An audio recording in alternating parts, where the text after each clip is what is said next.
we need to see the larger picture of this disaster, because what happened suddenly that in India, more than the health disaster, it is now the displacement and the other issues, related to the people. And what happened suddenly, the entire focus is on the migrant laborers who are still stuck here and who wanted to go, couldn't go, and the people who have lost jobs are also a part of it in the cities because of the lockdown. Um, that is certainly a huge target given the population of India, fine, and the informal sector and the number of people who are employed in these kind of jobs, which are pretty insecure right now.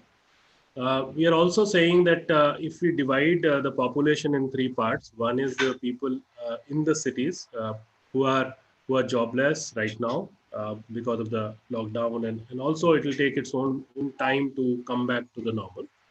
Second, people who are already on the way, which we all saw the pictures all across on the highways, and so this is like second category, which is not coming back to cities, but it is a reverse migration going back to the villages. And the third and the most important but most ignored target in India is the rural population, because suddenly already very stretch. I mean, we all know, because all of us, most of us are working, in rural India to take care of the distress even before this COVID disaster.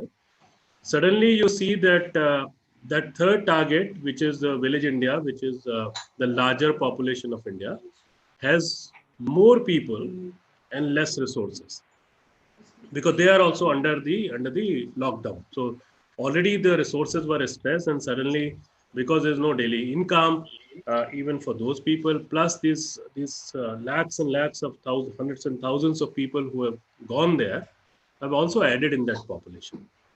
So I think that is a stage, and for next few months, to start with, for sure we need to. I think it's a question of survival. I always say that a lot of people are talking about sustenance and all, and I'm saying that it's important to survive before we sustain.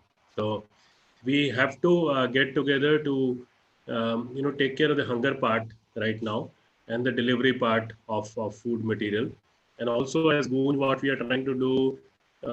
So we are up in 20 states, in different parts of 20 states to start with. We have just used that network which we have created in the last 2 decades.